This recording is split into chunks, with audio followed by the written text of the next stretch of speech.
ધ્યાન તો કરવું છે, પરંતુ ધ્યાન કરવા સમયે શેનું ધ્યાન રાખવું?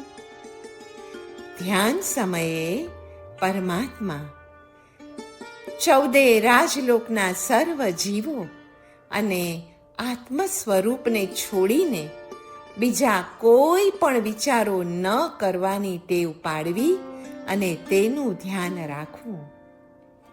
ધ્યાન કરવા સમયે બને તેટલી વધુ વાર તથા બને તેટલું સંકલ્પ વિકલ્પ રહિત અને આત્મ ઉપયોગમાં રહેવા જ પ્રયત્ન કરવો. ધ્યાન સિવાયના કાળમાં પણ આત્મા, પરમાત્મા અને સર્વ જીવોના શુભ વિષયમાં જ મન રહે તેવો પ્રયત્ન કરવો. સંસારના અને જડ વસ્તુઓના વિચારો આવે કે તરત બંધ કરવા. પરમાત્મા તત્વની સર્વોપરિતા વિચાર્યા કરવી. શુભ ધ્યાન કરવું છે તો તેના 2 પગથિયા છે. To empty all the unnecessary thoughts from the mind and to see that all thoughts are unnecessary. ધ્યાન કે જપ દ્વારા પરમાત્મા તત્વ પ્રત્યે જવાનો માર્ગ હાથમાં ન આવે ને તો આગમનો બોધ વૃક્ષ બની જાય છે. જે 4 પ્રકારના ધ્યાન આપણે જોયા એના જે 8 લક્ષણો છે એનું એક સરસ મજાનું ટેબલ બનાવેલું છે. 4 ખાના છે: આર્ત ધ્યાન, રૌદ્ર ધ્યાન, ધર્મ ધ્યાન, શુક્લ ધ્યાન. પહેલું, આર્ત ધ્યાની રડે, રૌદ્ર ધ્યાની રડાવે, ધર્મ ધ્યાની છાનો રાખે અને શુક્લ ધ્યાની રડવાના કારણનું મૂળ જ કાપે. આર્ત ધ્યાની હૈવાન જેવો, રૌદ્ર ધ્યાની શૈતાન જેવો, ધર્મ ધ્યાની ઇન્સાન જેવો અને શુક્લ ધ્યાની ભગવાન જેવો હોય છે. આર્ત ધ્યાન કનિષ્ઠ છે, રૌદ્ર ધ્યાન દુષ્ટ લોકો કરે છે, ધર્મ ધ્યાન શ્રેષ્ઠ લોકો કરે છે અને શુક્લ ધ્યાન કરનાર તો પરમેષ્ઠી બને છે. આર્ત ધ્યાની નિર્બળ હોય, રૌદ્ર ધ્યાની દુષ્ટ બળી હોય, ધર્મ ધ્યાની સબળ હોય અને શુક્લ ધ્યાની તો પ્રબળ હોય. આર્ત ધ્યાન રાખે, પોતાની પાસે જ બધી વસ્તુઓ રાખે. રૌદ્ર ધ્યાની રાખે અને ઉપરાંત રખાવે. ધર્મ ધ્યાની તો આપે. કશું જ મારે જોઈતું નથી, આપો એ જ હોય છે એમનો 2 અક્ષરનો જીવન મંત્ર. અને શુક્લ ધ્યાની તો આપે ઉપરાંત અપાવે. આર્ત ધ્યાની કશાય કરે, રૌદ્ર ધ્યાની મિથ્યાત્વમાં રમમાણ હોય, ધર્મ ધ્યાની સમ્યક્ત્વ આચરે અને શુક્લ ધ્યાની તો અકશાયી હોય. આર્ત ધ્યાનથી પાપ મળે, રૌદ્ર ધ્યાની પાપી કહેવાય, ધર્મ ધ્યાનથી ધર્મ થાય અને શુક્લ ધ્યાની ધર્મી કહેવાય.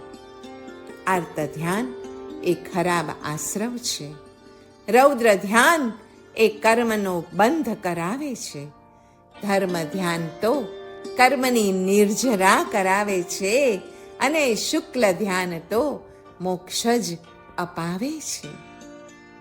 શુભોપયોગ એટલે આત્મપક્ષ, મૈત્ર્યાદિ ભાવોનું સંવેદન. જ્ઞાન ચેતના એટલે આત્મલક્ષ્ય, આત્મતત્વનું સંવેદન. કર્મ ચેતના એટલે પૂતગલ લક્ષ, કર્તૃત્વ બુદ્ધિનું સંવેદન. અને કર્મફલ ચેતના એટલે પૂતગલ લક્ષ્ય, સુખ દુઃખ અને ભોગ ઉપભોગનું સંવેદન ઉપરાંત તેમાં ભોક્તૃત્વ ભાવ થાય છે. આ રીતે 4 પ્રકારે સંવેદન કહ્યા.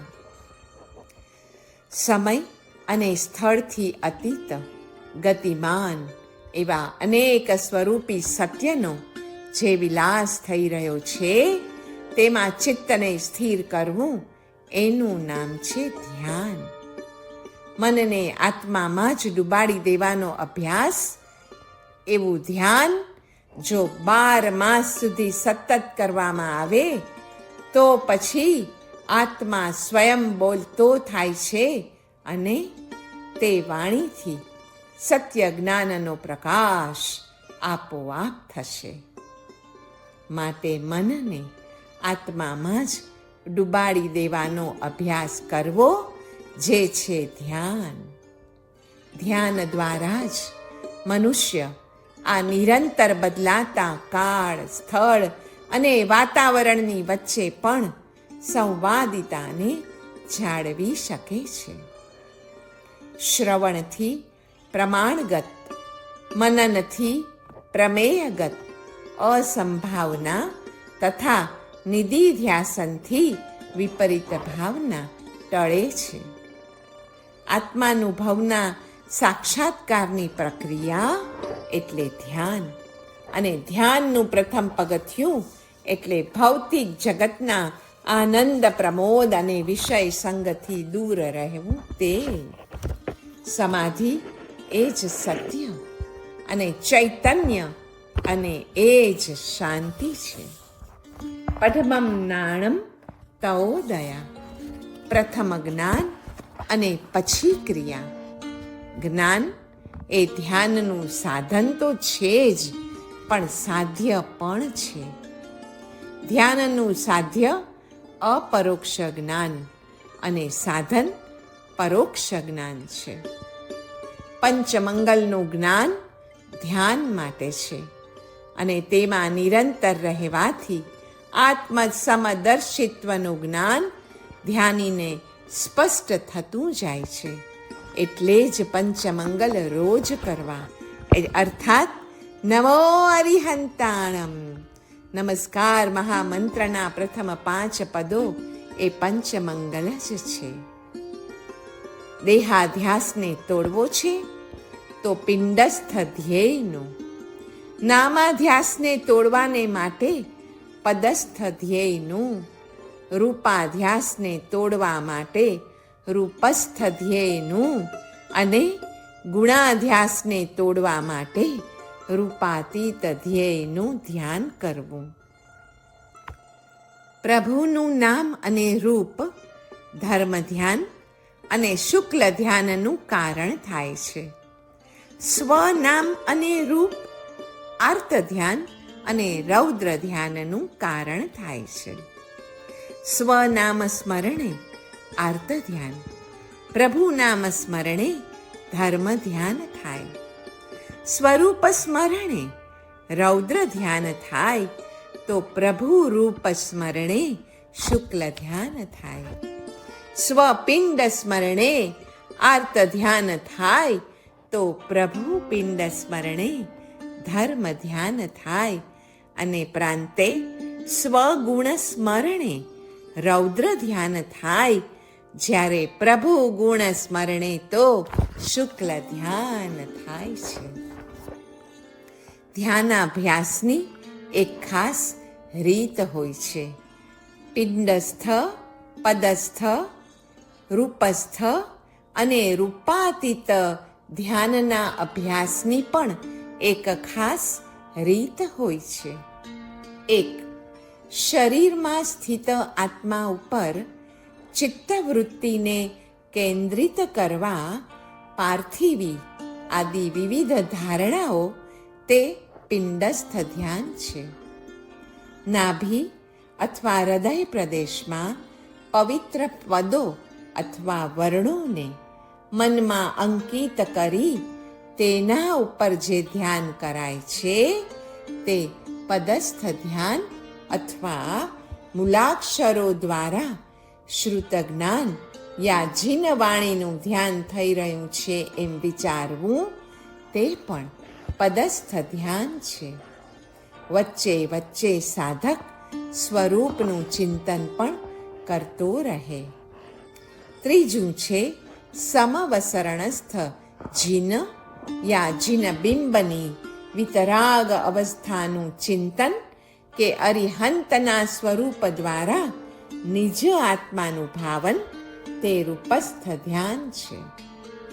ચોથું છે નિરંજન, નિર્વિકાર, અમૂર્ત, અશરીરી એવી સિદ્ધ અવસ્થાનું ધ્યાન તે રૂપાતીત ધ્યાન છે, અથવા પોતાના આત્માને જ સિદ્ધ સમ શુદ્ધ એવો વિચારીને એમાં જ અદ્વૈત ભાવે તન્મય થઈ જવું તે રૂપાતીત ધ્યાન છે. અને આ બધા જ ધ્યાનનું પ્રયોજન તો આત્મસ્થ થવું તે જ છે. ધ્યાનનો મહિમા અપરંપાર છે. પિંડસ્થ, પદસ્થ, રૂપસ્થ ધ્યાન છે ત્યાં સુધી મન હયાત છે. ચોથા રૂપાતીત ધ્યાનમાં પછી મન પ્રશાંત થઈ જાય છે. મનનું ફંક્શનિંગ જ રોકાઈ જાય છે. શુક્લ ધ્યાનના પહેલા પાયામાં ચિત્તથી પૃથક રૂપે દ્રવ્ય ગુણ પર્યાયનું ચિંતન કરાય છે. શુક્લ ધ્યાનના બીજા પાયામાં ચિત્તથી ગુણ પર્યાયનું દ્રવ્યમાં વિલીનીકરણ થાય છે તથા માત્ર દ્રવ્યનું જ ચિંતન રહે છે. મન વડે ચિંતન છે ત્યાં સુધી તે ભક્તિ કહેવાય. મન એકવાર આત્મામાં લીન થઈ જાય એ પછી જ જ્ઞાનની ભૂમિકા આવે છે. ભક્તિ અને જ્ઞાનનો પાયો વૈરાગ્ય છે. વૈરાગ્યની ઓછામાં ઓછી શરત છે કંચન અને કામિનીનો ત્યાગ, બ્રહ્મચર્ય અને અપરિગ્રહ વ્રતનું પાલન. ધ્યાન પરિપક્વ થયું છે કે નહીં તેની નિશાની છે અંદરથી ભેદ વિજ્ઞાન અને બાહ્યથી મન, વચન, કાયાની સ્થિરતા તથા અહમ અને મમનો ત્યાગ. સર્વ જીવો સાથે ગુણથી એકતાનું અનુભવન એ ભાવનાનો વિષય છે. ધ્યાન ટાણે સ્વરૂપ રમણતા થાય છે. મનને નિસ્પંદ, નિસ્તરંગ, નિર્વિકલ્પ કરવું અને જ્યોતિ સ્વરૂપ બનાવવું તે રૂપાતીત ધ્યાનનો પ્રકાર છે અને તેને નિર્વિકલ્પ ચિન્માત્ર સમાધિ એવા શબ્દથી પણ ઓળખાવાય છે. સર્વશ્રેષ્ઠ એવો જ્ઞાન માર્ગ એટલે આત્માનું સ્વસંવેદન, ધ્યાન અને સમાધિ વડે આત્માનુભૂતિ કરવી તે. ભક્તિ માર્ગ એટલે આત્મસમર્પણ તથા કર્મ માર્ગ એટલે ઉદયાગત કર્મને સમભાવે વેદવા તે.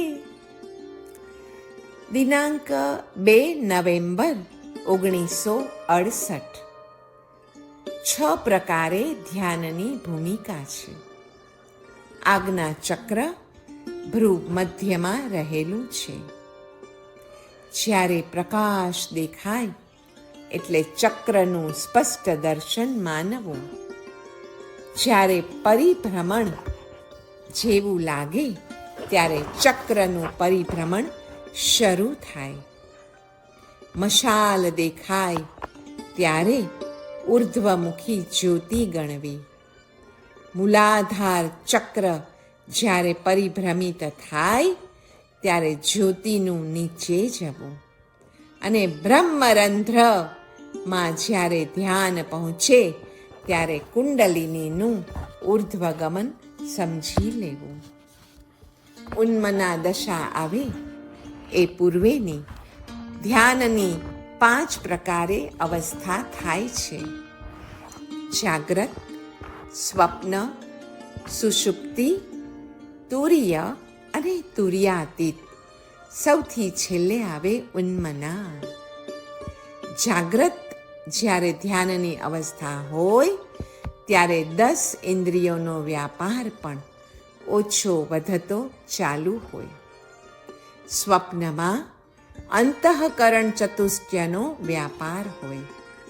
જ્યારે સુષુપ્તિ અવસ્થા આવે ત્યારે વૃત્તિઓનો લય થાય અને ભ્રૂ મધ્ય સ્થિત બિંદુ બને. તુર્ય અવસ્થામાં આત્મચૈતન્યની અભિવ્યક્તિનો હેતુ આવે. નાદનો આવિર્ભાવ થાય. અર્ધચંદ્ર, રોધિની અને નાદ. અને તુર્યાતીતમાં પરમાનંદ સ્વરૂપ નાદાંતથી શક્તિ વ્યાપિની અને સમના બાદ ઉન્મના પર્યંત તુર્યાતીત અવસ્થા આવે છે.